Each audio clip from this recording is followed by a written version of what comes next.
Thank you for joining us for this episode of CNTV. I'm Brad Clonch. And I'm Quin Tran. A Carnegie Hall performance features two Chickasaw citizens, classical composer Jerod Tate and retired NASA astronaut John Herrington, are part of MoonStrike. Jerod Tate composed the piece back in 2019 to honor the 50th anniversary of the Apollo 11 landing. Here's more from Jerod Tate and John Herrington, the first Native American to fly in space.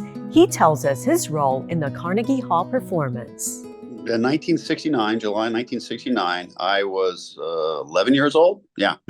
And Neil Armstrong and Buzz Aldrin and Michael Collins, Apollo 11, flew to the moon. Michael Collins orbited the moon in the command module as a command module pilot. And then Buzz and Neil were the first humans to step foot on the surface of the moon. And so the Apollo Chamber Players is kind of an apropos name, Apollo. They, in sort of the 50th anniversary. So this was in 2020. And they had proposed this for our 50th anniversary, so it's 69. So 2019 essentially. Mm-hmm. And so it was all that. And when we did the first one at the University of Houston, which is right across Clear Lake, which is right next door to the Johnson Space Center. So we premiered it in Houston. Mm-hmm. In 2019. They wanted a work that was based on moon stories from Indian country. And so I was called by Matthew Dietrich, who's the leader of the ensemble. And he was like, do you all have any stories? I'm like, oh yeah, there's lots. A lot of serendipity happened, and they were asking if we could be for a narrator and all these elements. And so finally they were like, do you know of any American Indian storytellers? And I was like, you're not going to believe this. I said, but a good friend of mine is John Herrington, and he has lots of stage experience. He's a saxophone player, and he is a Chickasaw astronaut. So the stars aligned very well. But also one thing that's really wonderful is that John's wife, who passed, Margot, actually wanted John and I to work at this capacity for quite some time. And we had actually been discussing this as a possibility. And just out of the blue, Apollo Chamber Players showed up with this really, really wonderful event. And it made sense, of course, for the anniversary. And so I've dedicated the work to Margot. It's beautiful that this was dedicated to your late wife. How wonderful was it for you to narrate and be there in Carnegie Hall and being part of this? Well, I never imagined in my wildest dreams I would play Carnegie Hall, and I would tell people, say, "Hey, I'm playing Carnegie Hall in New York." And they're, what? What are you playing music? You play an instrument? I said, "No, I'm narrating some beautiful music written by a very good friend of mine." How many people get to go to Carnegie Hall and do something like that? That beautiful venue like that. Flying in space is interesting things, hard, scary. Some respects. Playing Carnegie Hall is hard and scary too. So.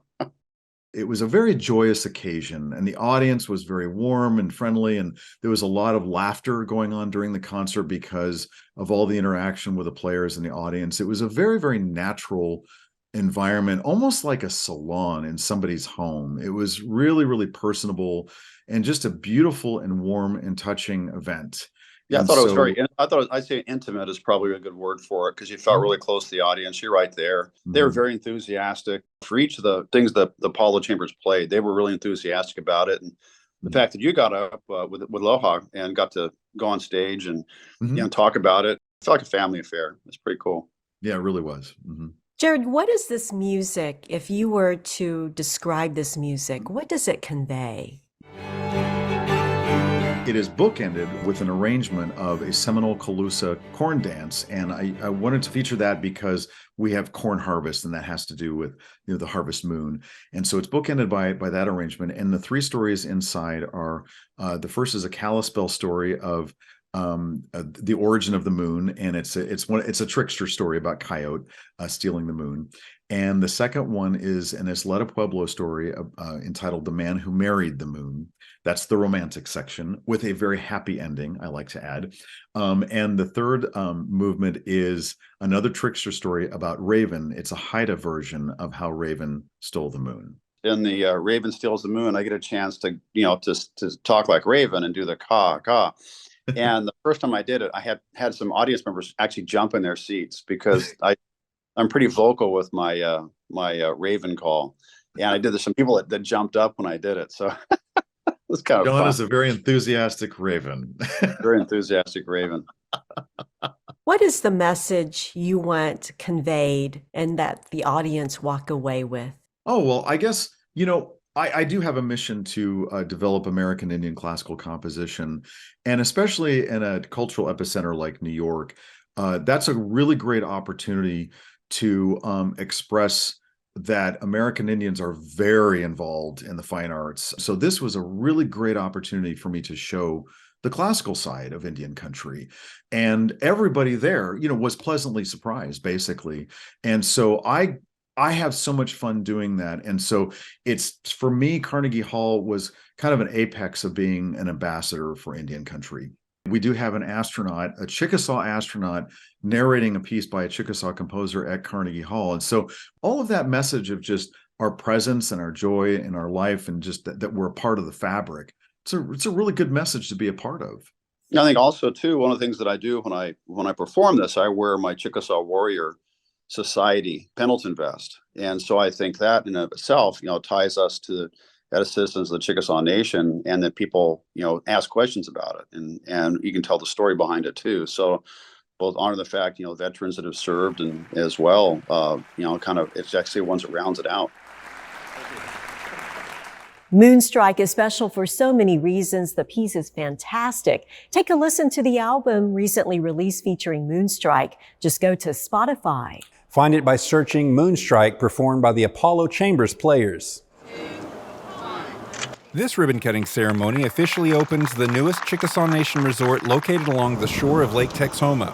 West Bay Casino and Resort is built on 61 acres.